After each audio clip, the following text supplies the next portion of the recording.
have three major learning goals today. The first one is we pick up where we left over from our last Friday lecture, which is bond energies, length, and also bond orders. We're also going to talk about Lewis dot diagram and resonance structure. And at the end, we'll see if we have enough time, we'll be talking about the valence shell electron pair repulsion, or VSEPR. So pretty much Lewis dot diagram is going to tell you connectivity between different atoms in an entire molecule.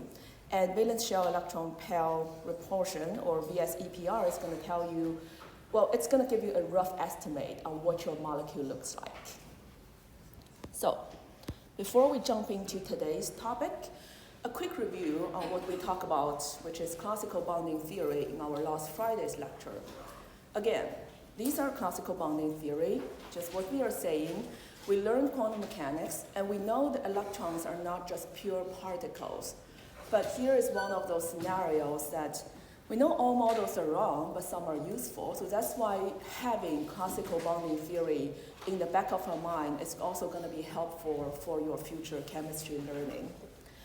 So in the classical bonding theory, we talk about ionic bonds where the electron is being transferred from that more electron positive atom to the more electron negative atom. We also talk about covalent bonds where the electron is being shared in between two different atoms.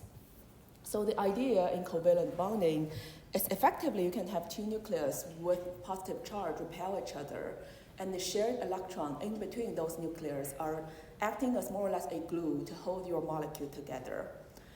So that's when we're talking about covalent bonds. So where we left over are some of the descriptors of covalent bonds. So when we're talking about covalent bond, there are things that people pay a little bit more attention to it because it's chemically relevant. The first thing, for example, bond energies. So when we say bond dissociation energy or bond energy, by definition, it is saying to be the energy required to dissociate the molecule into its constitutional atoms. So if we think about a biatomic molecule, for example, so here you have A, B, so that A and B are bonded together with a covalent bond. And here we're talking about the bond energy between that atom A and atom B. So the bond energy, when we're talking about it, we're talking about taking this entire molecule into two separate atoms.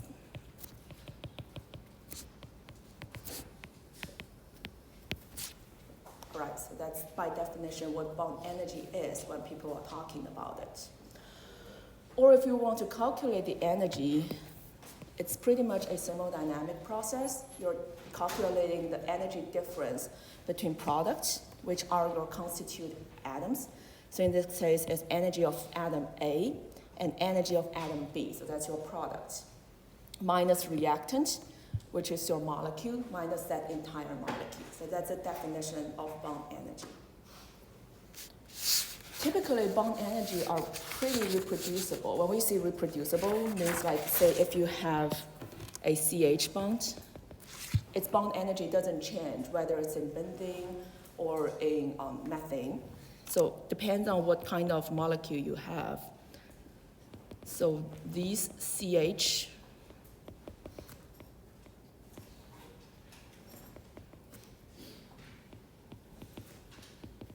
bond energy doesn't change, or whether it's like in CH4.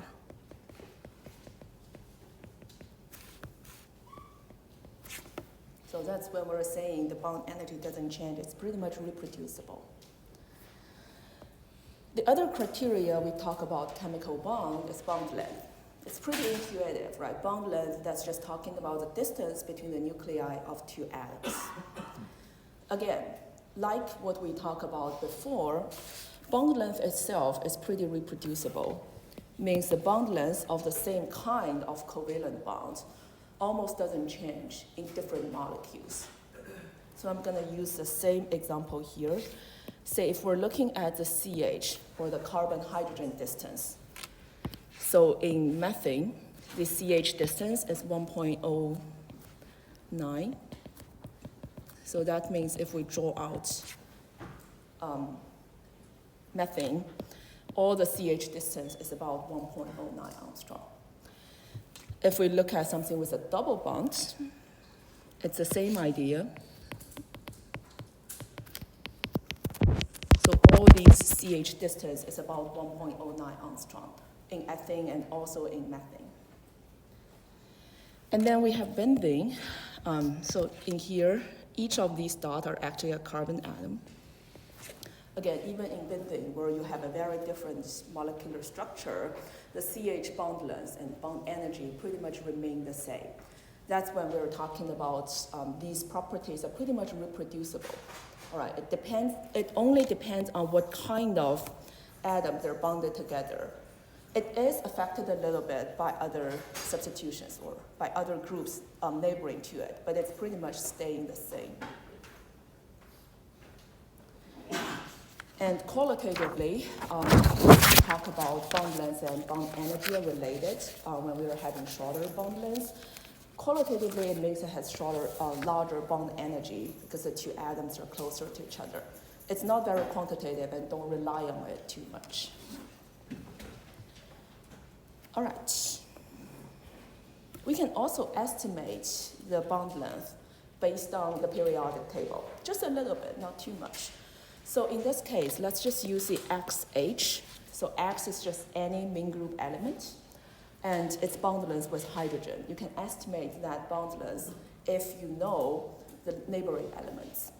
So an example here is if we know the bond length of hydrogen fluoride and hydrogen of bromide. So if we look at the periodic table, chloride is pretty much stayed in between fluoride and bromide.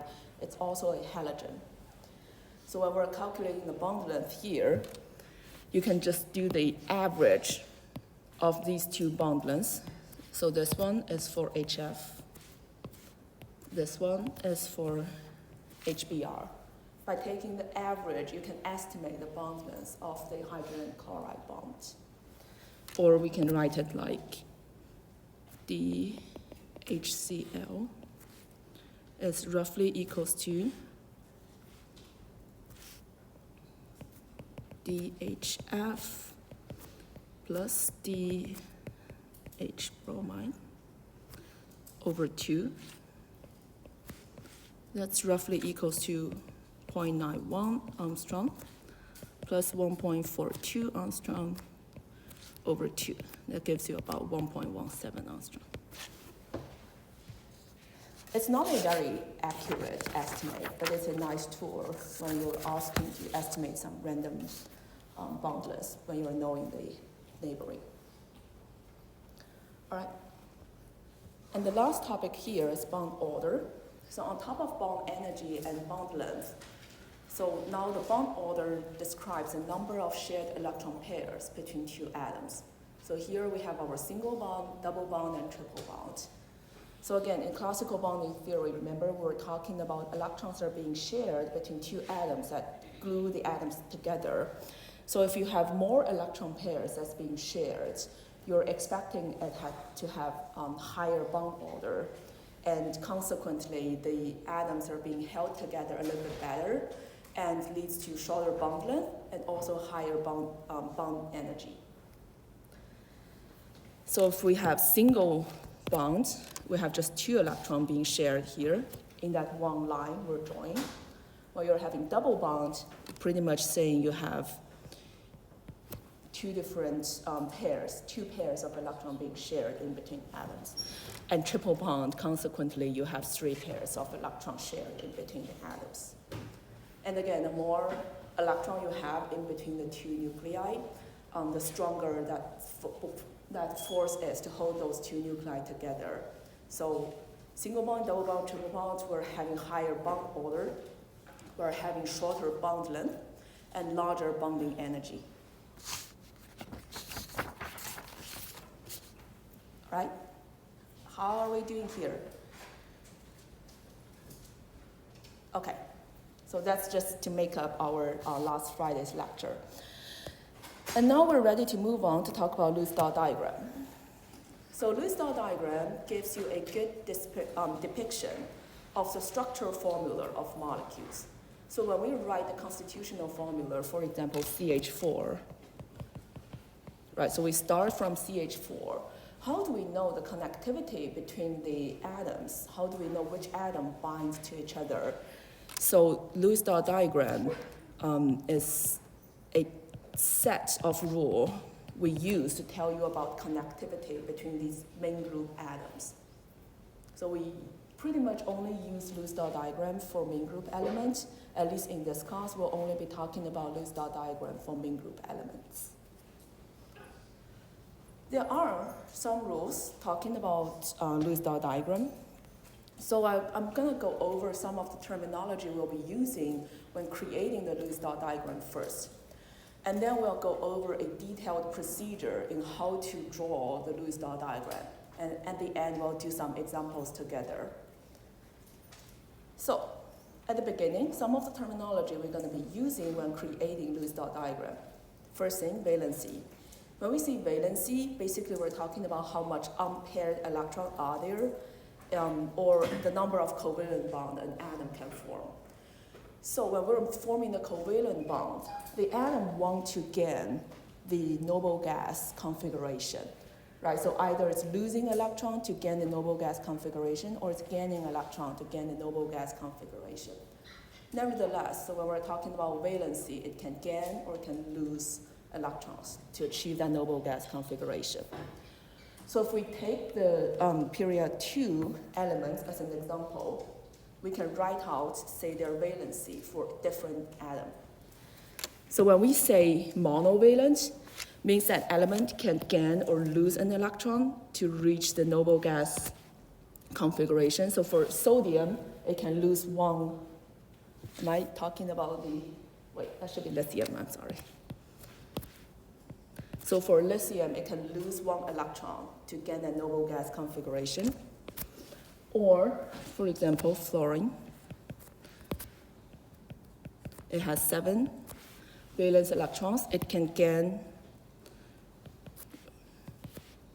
an electron to lose to get that noble gas configuration. Likewise, you can have the same for divalent, means it's losing 2 electrons or gain 2 electrons. So that we have beryllium and oxygen, right? And we can draw these electrons here. Sorry.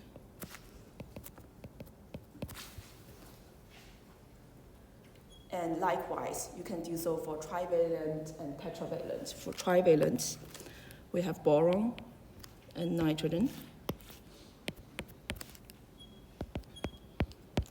Again, it means it can gain or lose 3 electrons to get that noble gas configuration.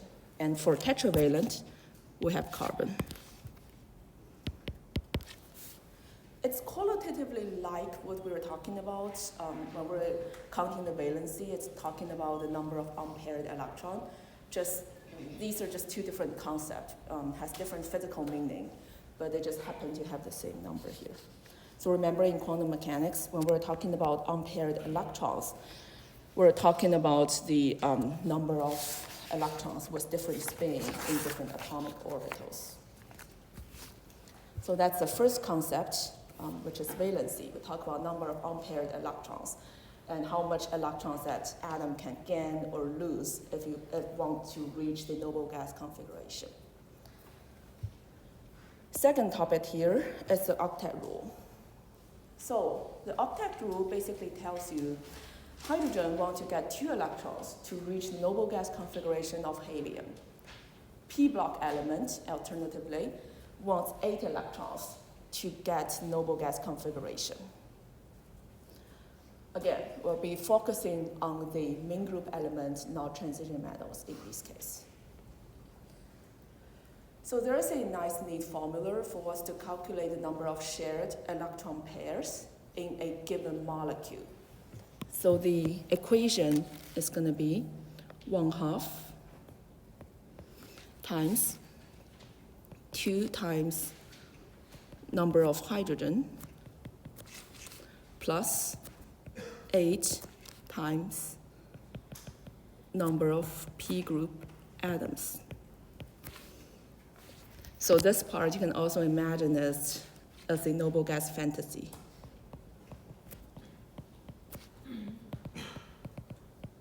All right, so that's how much electron each atom wants.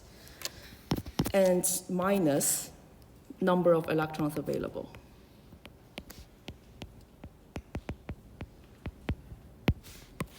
And this part is my sad reality.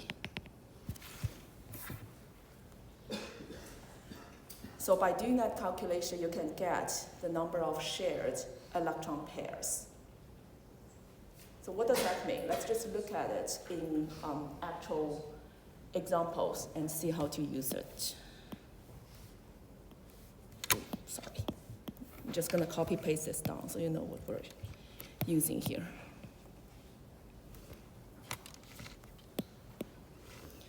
So I'll use ammonia as an example. So number of shared electron pairs, that equals to 1/2 times 2 times number of hydrogen. So that's 3 here. All right, so we have 3 hydrogen, 2 times number of hydrogen. So this one is 3. So that's where that 3 comes from. Plus now 8 times number of p block atom. So here we have 1 nitrogen. Here that's where that 1 comes from. Minus the reality, which we're counting the number of electrons, valence electrons are actually available in hydrogen and in nitrogen. So in hydrogen we have 3. So that comes from hydrogen. Plus nitrogen we have 5.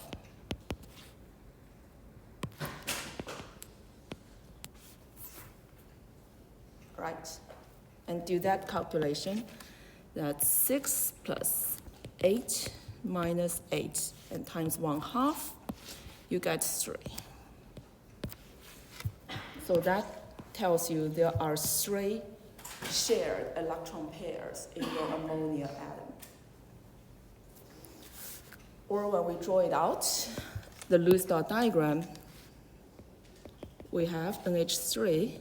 It's the same as writing, we have 3 shared electron pairs that's in between each nitrogen and hydrogen.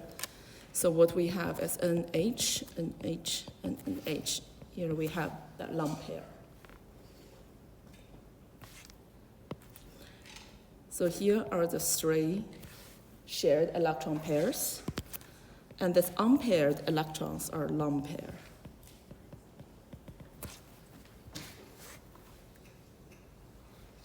All right. So that's a scenario where you have only single bonds. And moving on to the next terminology where you have multiple bonds. It's related to the bond order we were talking about, right? You can have double bond and triple bonds. That means you have 2 or 3 pairs of electrons that's being shared. So we use the nitrogen gas as an example, N2 here. Again, we're doing the same calculation. Number of shared electron pairs equals to 1/2. Let me just copy that equation down again.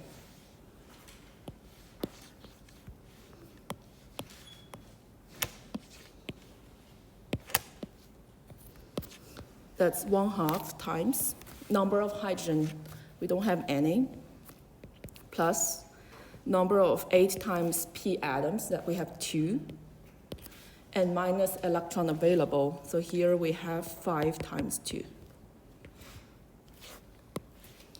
All right, so this comes from the 2 nitrogen. This also comes from the valence electrons of nitrogen.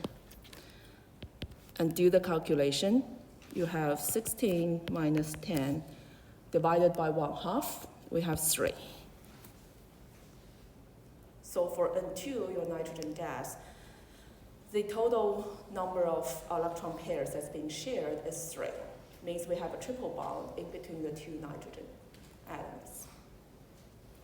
Or the way we draw it is N2 is equivalent to B.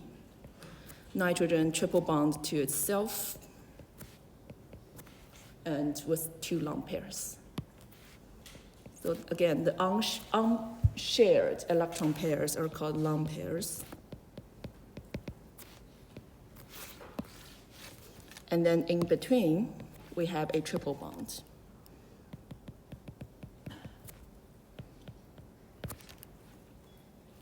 And here we have 3 pairs of shared electrons.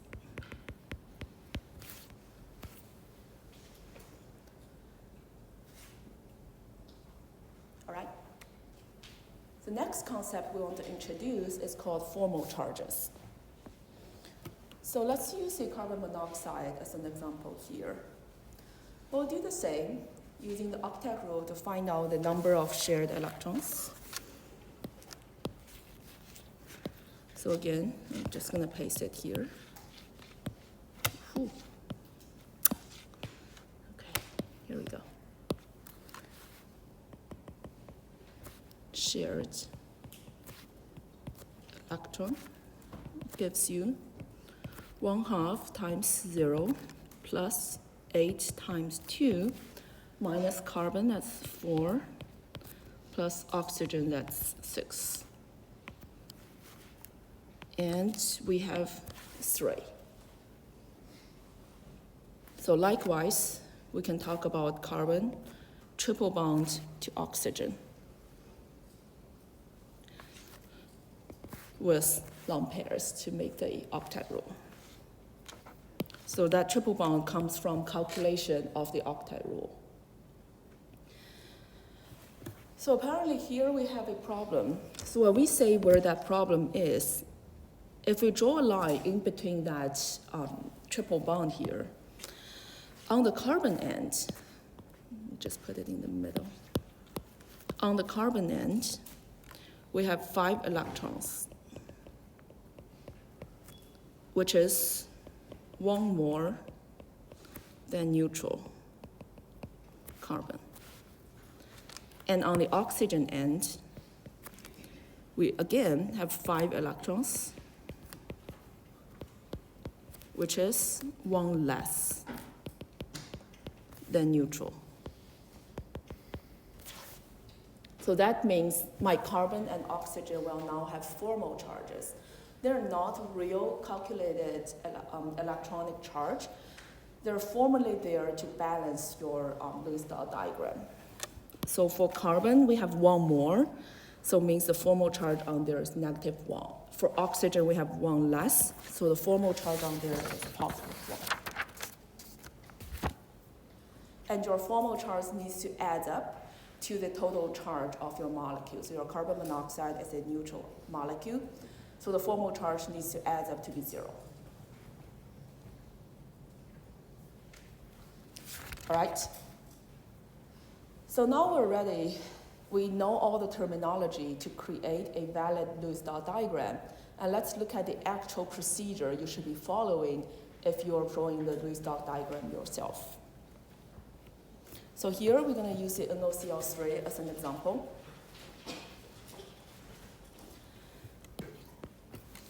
So this is the chemical formula. What we want to do is we put the least electron negative atom in the center. In this case, nitrogen is my least electron negative atom, or more electron positive atom in the center. And then we calculate the number of shared electron pairs. So let me write this down again. NOCl3, we're using the same equation we're using. 1/2 times number of hydrogen, which is 0, plus 8 times number of p block atoms, which is 5, and minus the total number of electrons available. So nitrogen, that's 5, oxygen, that's 6, each chlorine has 7. And do that calculation. Here we have 40 minus 11 plus 21. That's add up to be 32. You add up to be 4. So there exists a total of 4 shared electron pairs. So going back to my original drawing, nitrogen can bind to all 4 atoms here. So we have oxygen, chlorine, chlorine, chlorine. So we have a total of 4 shared electron pairs. That's where this connectivity comes from. And then the next step is to add lone pairs and formal charges so that your molecule, the atoms in your molecule satisfy Octet rule and also the charge balanced up. So here, for the chlorine, we add the lone pairs. And likewise, for the oxygen, we add the lone pairs. And then you can check the Octet rule, so all your atoms here have the Octet rule satisfied. So in this case, the next step, or the last step, is to have the formal charge assigned. So on nitrogen, normal nitrogen or neutral nitrogen atom have 5 electrons. In this molecule, if you cut each bond in the middle, it only have 4. So that has a +1 formal charge. For oxygen, likewise, if you cut that bond in the middle, it has 7 electrons around it. So it has 1 more, so that's -1. And then the last step is more or less a sanity check. You want to check the entire formal charge and make sure your formal charge adds up to the total charge of the molecule. So in this case, we add things up. We have -1 + 1 adds up to be 0. So we're happy. All right. So we'll do 2 example questions together. I'm just going to keep this procedure for you.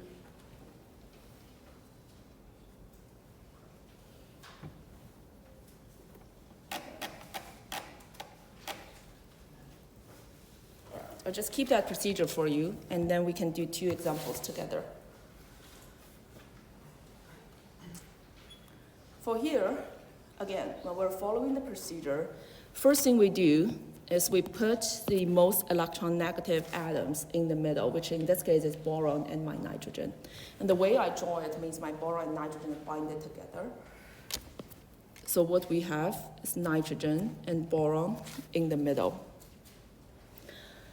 Second step, calculate the number of shared electron pairs.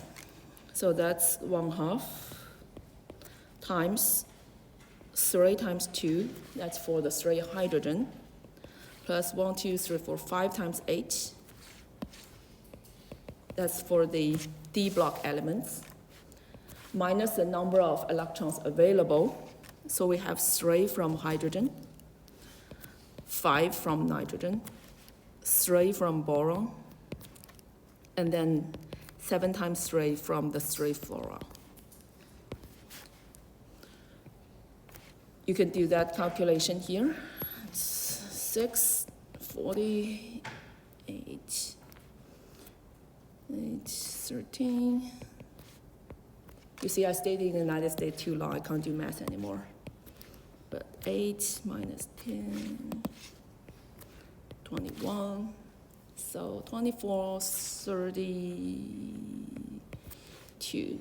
And here we have 46 minus 32. That gives you 14, which is a total of 7 bonds. Yes. It doesn't have 8 valence electron. It wants 8 valence electron. So only noble gas has 8 valence electron, if you may. So in here, again, remember on the left-hand side, that's a noble gas fantasy. That's the electron each atom wants. And on the right-hand side, that's the reality. That's how much those atoms actually have. So we have a total of 7, and we look at it. We need nitrogen to bind to the 3 hydrogen, and the boron is going to bind to the 3 fluorine. And we calculate it, 1, 2, 3, 4, 5, 6, 7, and adds up to be 7. So they're all single bonds. We don't have any double bonds in here. And before we move on, remember you want to assign the formal charges. So here, nitrogen and boron. So neutral nitrogen will have 5 electrons. Here we only have 4 if we cut each single bond in the middle. So that means my nitrogen only have 4 electrons. We have a +1 formal charge. The boron also have 4 electrons. And neutral boron has 3 electrons, so we have a -1 formal charge.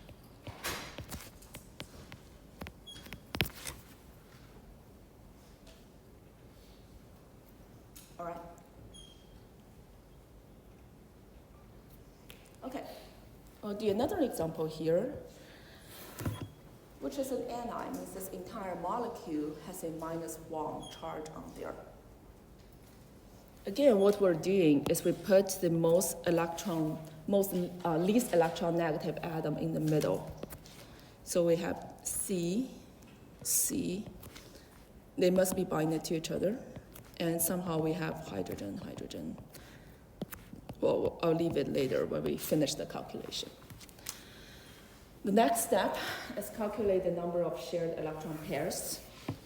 So what we're having is 1/2 times 3 hydrogen plus 4 p block elements times 8 minus the number of electrons available. So 3 from hydrogen minus 2 from carbon minus 2 from oxygen. And here, remember, we have one more because the entire molecule has a negative charge. It is an anion, has one more electron available. And you do the calculation, you end up to have 7 pairs of unshared electrons. So now we're facing a problem. If we write out the hydrogens here, they're all single bonds. With the oxygen around, so now we have a total of 1, 2, 3, 4, 5, 6 bonds. So the carbon is double bonded to one of the oxygen. It can be the top one, or it can be the bottom one.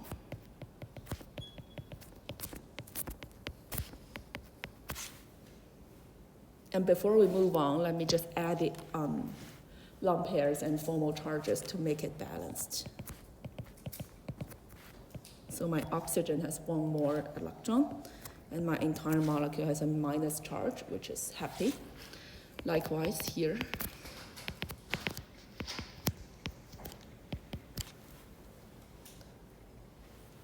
So here, the reality is you can draw 2 sets of equivalent Lewis dot diagram. Both of them are valid. And both of them represent the same molecule. So that's where we introduce the concept of resonance structure. So when we're talking about resonance structure, what we have is that there exist multiple equivalent Lewis dot diagrams for a given molecule. Like what we did before, another example here is the nitrate anion. So if we do the calculation, you can get the number of shared electron pairs to be 4 times 8 minus 5 from nitrogen and 6 times 3 from oxygen, 1 from the anion. That turns out to be 4, right? We put the nitrogen in the middle, and somehow we need to organize the oxygen around it with a -1 charge.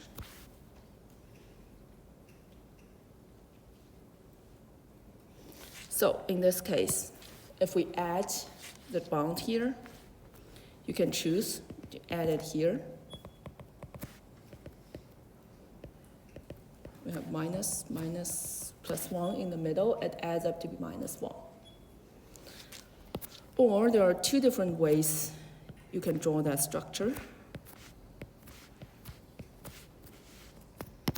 Means here, you have a double bond.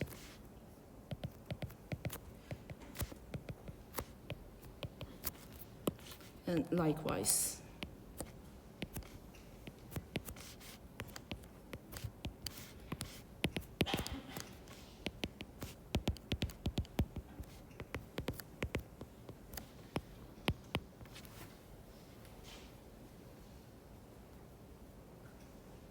So what it means is that the NO3 minus has 3 different but all valid Lewis dot diagram.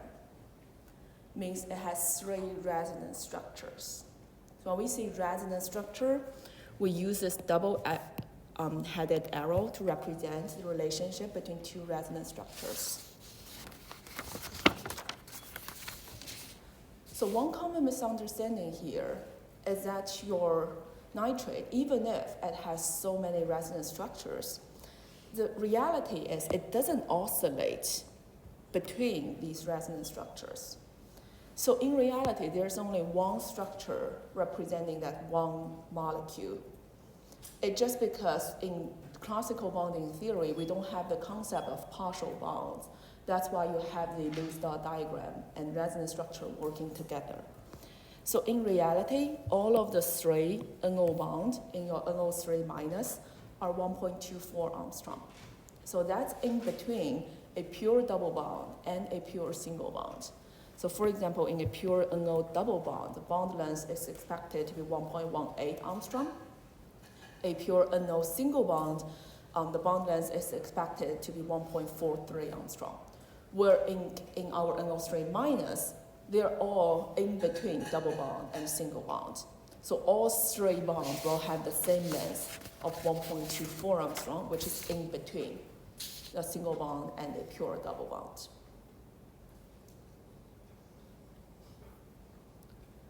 All right, and one last comment here is when we're drawing the Lewis diagram and also the resonance structure, it is important to make sure when you're drawing the resonance structure, you're always drawing the valid Lewis dot diagram. When we say valid Lewis dot diagram, we want to make sure it satisfies the Octet rule, and you don't have an excess amount of formal charges. So for example, this one is just not correct. For one, your nitrogen doesn't have a full octet of electron. And for 2, it has way more partial charges on the molecule that it can possibly have. So in general, when we're drawing the Lewis dot diagram and talking about resonance structure, you just want to think about multiple ways of drawing the Lewis dot diagram while maintaining the Octet rule and also minimizing the formal charge when possible. One last comment before we move on is when you're drawing the Lewis dot diagram, make sure the molecular skeleton does not change. What it means by molecular skeleton means the connectivity between your atom doesn't change in between different Lewis resonance structures. What's different is the position of your electron. So in this case, for example, in this scenario, we're moving the double bonds around to have a resonance structure. So in this case, I think I have it wrong somewhere. It should be here. Apologize. So in this case, we're just moving the electrons around, so that is a valid resonance structure. Alternatively, if we have something like the bottom one, in this case, we have the position of that hydrogen atom changing. This does not represent a valid resonance structure. This is actually called tautomerization if you stay in organic chemistry, but this is not a resonance structure because the position of the hydrogen is moved.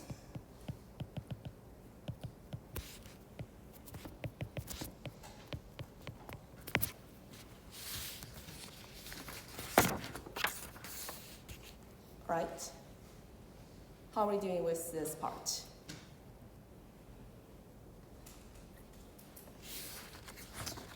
Okay, sounds good.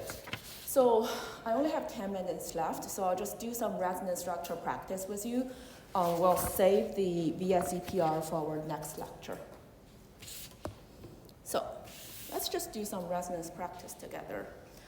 The goal here is to draw all the valid resonance structures. We'll start from the carbonic ion, which is CO3 tube minus. Again, we start by calculating the number of shared electron pairs to make sure it satisfies the Octet rule. So here we have 4 times 8. So we have 4 p block elements, 1 carbon, 3 oxygen, minus the number of electrons available, 4 from carbon, 6, 3 times 6 for oxygen, and also 2 from the -2 charge. You do the calculation, it ends up to be 4 number of shared electron pairs. Then what we're gonna do is put the least electronegative atom in the middle, and that's carbon in the middle. I'm just gonna draw the single bond first to give it the molecular skeleton. And apparently we have 3 different ways to install that double bond. So like what we did, we have formal charges on the singly bonded oxygen, and depends on where your double bond is. You have 3 different ways to draw it.